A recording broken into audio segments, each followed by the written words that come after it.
बिस्मिल्लाहिर्रहमानिर्रहीम। आज हमारा टॉपिक है गवर्नेंस।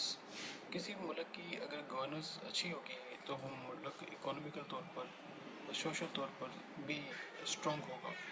और इसके अंदर कौन कौन से अवामिल हैं, हम उनको डिस्कस करेंगे बारी बारी कि उनका जो इफ़ेक्ट है वो पॉलिटिकल सिस्टम पर क्या होता है और उनका जो सोशल स्ट्रक्चर है उसके ऊपर उनका क्या इफ़ेक्ट होगा। सबसे पहला हमारा जो पॉइंट है वो है पार्टिसिपेशन, यानी कि डिसीजन मेकिंग प्रोसेस के अंदर अगर जो सिटीज़न है उनकी इन्वॉल्वमेंट हो, वो इंगेज हो रहे हैं, तो इसको हम तो ये एक बड़ी अच्छी चीज़ है गवर्नर्स के लिए। दूसरा हमारा पॉइंट है फेयरनेस, यानी कि रूल एंड पॉलिसी जो सी है वो माशरे के हर एक शख्स के ऊपर इक्वल लागू हो। तीसरा हमारा पॉइंट है डिसेंसी। अब इसके अंदर जो आपके अफराद हैं, जो ग्रुप हैं, उनके लिए बावकार डिग्निटी के साथ और उनके लिए हुकूमती सरगर्मियों का इनकाद किया जाता है, उनको कंडक्ट किया जाता है, कोई भी एक्टिविटी को कंडक्ट किया जाता है पुरवकार तरीके से। चौथा हमारा पॉइंट है अकाउंटेबिलिटी, यानी अब जो पॉलिटिकल बंदा है, जो भी उसको ओहदा मिला है, उसके अंदर वो उसके जो एक्शन है, जो वो काम कर रहा है, उसके ऊपर वो उसका जवाबदेह है, हर हाल में जवाबदेह है। जो भी वो एक्शन ले रहा है, जो भी वो काम कर रहा है, ठीक है, उसके अंदर वो जवाबदेह है अपने काम का। ये आपकी अकाउंटेबिलिटी है।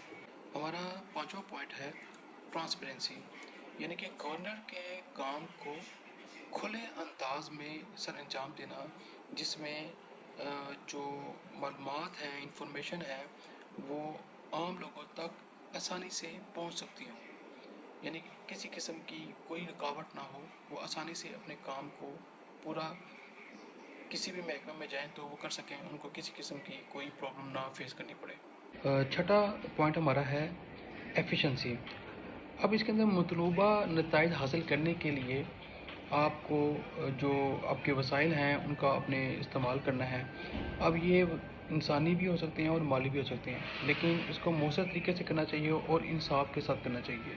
सातवां हमारा पॉइंट है रूल ऑफ लॉ, यानी कि ये जो मौजूदा हुक्मरान जमात है या अपोजिशन की जमात है, कोई भी है, ये सब के ऊपर इक्वल जोन सा है, वो आम सिटीज़न के ऊपर, सब के ऊपर ये इक्वल जोन सा वो लागू होना चाहिए, रूल ऑफ लॉ। आठवां हमारा पॉइंट है जस्टिस, यानी कि राइट्स, रिसोर्सेज और अपॉर्चुनिटी तमाम लोगों के लिए बिल्कुल 100% इक्वल होनी चाहिए, सबके लिए। नौवां हमारा पॉइंट है रिस्पॉन्सिवनेस, यानी कि अब शहरियों की जो ज़रूरियात हैं इसके ऊपर आपने भरपूर तवज्जो देनी है और आप उसके जवाबदेह हैं। जो भी शहरियों की ज़रूरियात हैं उनको पूरा करने के लिए आपने हर किस्म का प्लेटफॉर्म इस्तेमाल करके उनको आसानियाँ पैदा करनी है उनके लिए, आप इसके जवाबदेह हैं। आपका 10वां पॉइंट है अडाप्टबिलिटी, यानी बदलती हुई माशरती ज़रूरियात और चैलेंजेस को तैयार करने, उनको जवाब देने की आपके पास सलाहियत होनी चाहिए। 11वां पॉइंट है आपका सस्टेनेबिलिटी, यानी कि गवर्नर की जो प्रैक्टिस है वो इन्वायरमेंटल होनी चाहिए, सोशल होना चाहिए और इकोनॉमिकली होनी चाहिए, सस्टेनेबल, और ये लॉन्ग टर्म होना चाहिए सब।